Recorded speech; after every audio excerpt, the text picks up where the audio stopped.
Hi, I'm Yasi, growth partner of CoreLedger. In today's interview, I had the pleasure of speaking with Peter from BloqSens, who shared his valuable experiences and insights on the journey of building a product on blockchain.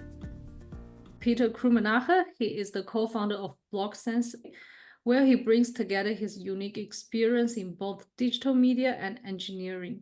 With 20 years of running his own online agency and leading an engineering company focused on sensors, Peter saw an opportunity to merge those fields to create innovative, secure storage solutions.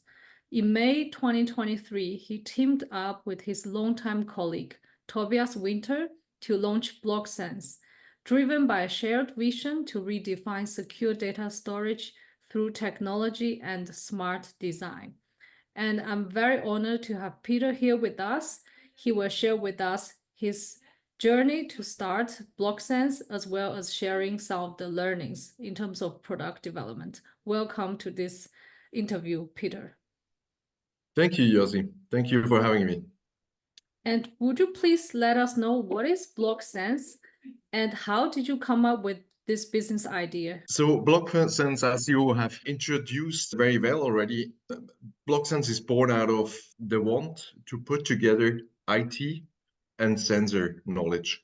So we wanted to have a data flow by means of digital passport, by means of IoT, and we wanted to have this data flow stored in a secure place. So that it was very near that we wanted to get to dive into the digital passport idea and have parts of this digital passport stored on the blockchain. That brought us there where we are right now.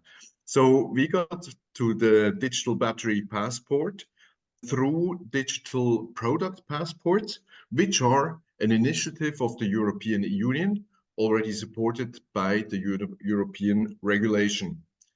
So in brief, by February 2027, each battery that enters the European market needs to have a battery passport.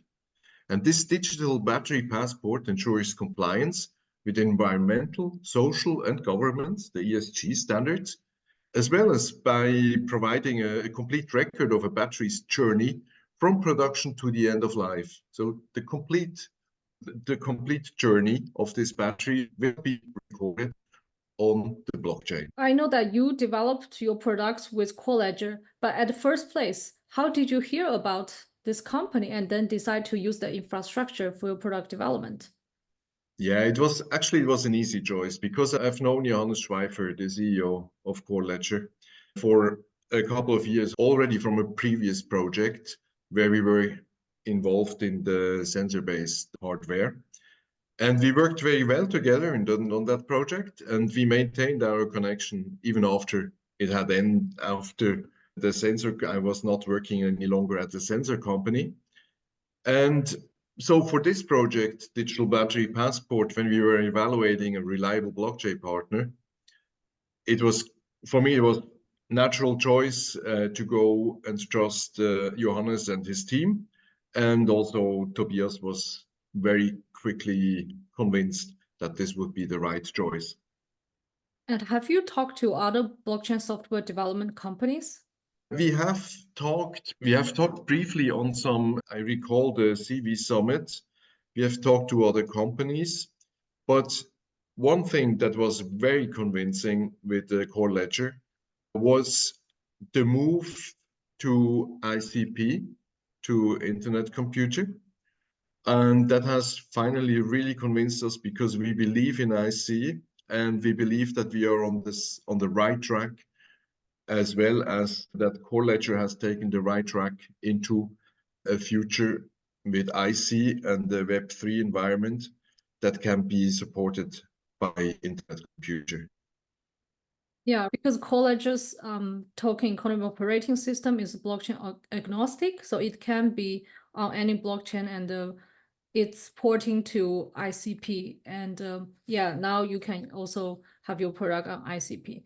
Which piece of the technology from CoreLedger did you use? Because they have the white labeled solutions. They have the customized blockchain development and consulting and other parts. Basically, we're really happy with the consulting part. First of all, to set up the structure. Just for your information, we are setting up an MVP right now. And so for the MVP, we're really grateful for Johannes and his team's consulting to set up the right architecture in this environment for the needs that we had. So we had a couple of sessions in the beginning of the project where we really went through the project requirements, and Johannes supported us a lot by setting up an architecture that is actually both on-chain and off-chain, regarding that is efficient, and regarding that it's efficient in economy and efficient in energy consumption. Therefore, that was one part, the consulting part, and we will use also parts of the development that Core Ledger is offering, as well as parts of the notarizing features. And for someone developing a blockchain-based product for the first time, right, this is like tackling a completely new domain.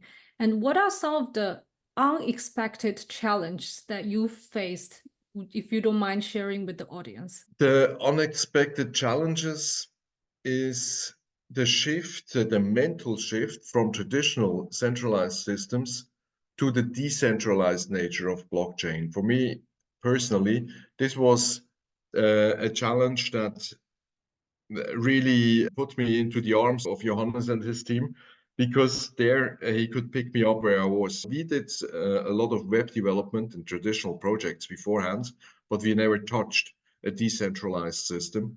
So therefore, that was the challenge, was to understand its nature, the nature of the blockchain and the distributed ledger technology. So you need to navigate consensus mechanisms, smart contracts, and the trade-offs between security, scalability, and decentralization. So that was actually where Core Ledger's input came in very strongly, and which was very much appreciated by our team. And I want to trace back a little bit on the MVP part. I know many projects, they might choose to develop the product right away. Why did you decide, and which I think is a good choice, to build an MVP? For us, it was rather clear that we would build an MVP because we are talking about digital product passports, which are a complete new way of defining a product in a digital world, more of a simple version of a digital twin, or even a partly static version of a digital twin, and partly dynamic version of a digital twin. And so therefore, to not have to make this project too big at the beginning, we wanted to, after having done a proof of concept and having a demonstrator at the site, which helps us a lot already, showing clients or potential clients our digital product passport, we wanted to go into the MVP as a further proof of concept, because we have added a couple of elements. We have added a data space to it, where we are connecting different providers of data into the system that we are using. So that is for us is a challenge, and for us it's a second proof of concept that this will work. Once we do have an MVP, we can go into the fundraising that we will need for the larger project platform, for the live production platform. Right. And which phase of product development are you currently in, and what are your key priorities for the upcoming stages? For right now, we are in the middle of the development. We have 3 milestones defined. We are going towards the end of the first milestone. And maybe you have not known it yet, but this is a very nice surprise. We have just gotten a grant by ICP. I don't know if you're aware of it. We got the grant yesterday. We are very happy about that. And so going back to the project development, we are now towards the end of the first milestone. And it's still pretty easy for us because Core Ledger does a big part of the work right now. And then we will become very active towards the third milestone, or in the third phase, where we do all the testing and feedback from industry and academia that we do. We actively work with the MVP, and we are now at the time being providing the data, the correct data, so to have sources to integrate the data and aggregate the data in the digital product passport. And congratulations to the receiving grant from ICP. And I want to ask a question about that. So for any other projects who want to apply for grants that are provided by other protocols, what would you recommend? What is the best practice for you? How did you get the grant? Look, we got the grant in two approaches. The first approach, I would say we got 80% covered of this approach.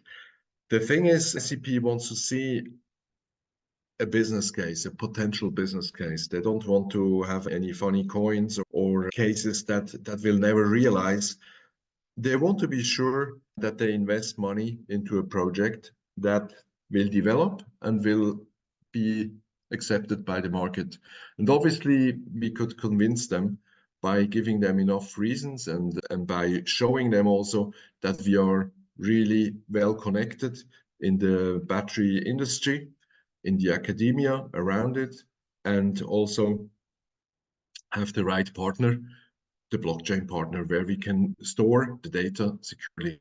And now what actually brought the thing to fly was Hannes and his team's input, because just by setting up the architecture, the skeleton of the architecture, and the content of the architecture and security measures, there we really appreciated the core ledger's input. And we would not have made it without core ledger. The experts helped us to get the grant, actually.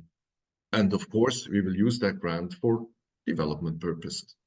Yeah, it's a win-win situation. I think it's a great collaboration in this case. Very fantastic example. So one last question is, if you can leave few tips to the audience who are starting blockchain projects, what other tips would you give it to them? It can be any aspect. Look, you can get lost in this landscape. You can really get lost in the landscape of also in the development of the different levels that blockchain has evolved into. Get yourself an expert at to the side, and you will feel much better. This is the tip, the first tip I would give someone starting a project based on blockchain. And then, of course, it's hard work. It's get yourselves experts wherever you can. This would be the second tip, not only on the field of blockchain, but also around, so that you get a 360-degree view onto your project and can do a step back and see it also with other eyes. This is very important because, as I said, getting lost is easy. As soon as you take a step back, you will see your project in a different angle, and that will help you a lot in the future. Thank you so much, Peter, for your really genuine advice to the audience and sharing your personal experiences from BloqSens. Yeah, congratulations again for the grant, and I hope this project continues to develop and we will see a bigger success soon. Thank you very much, Yasi. Thanks.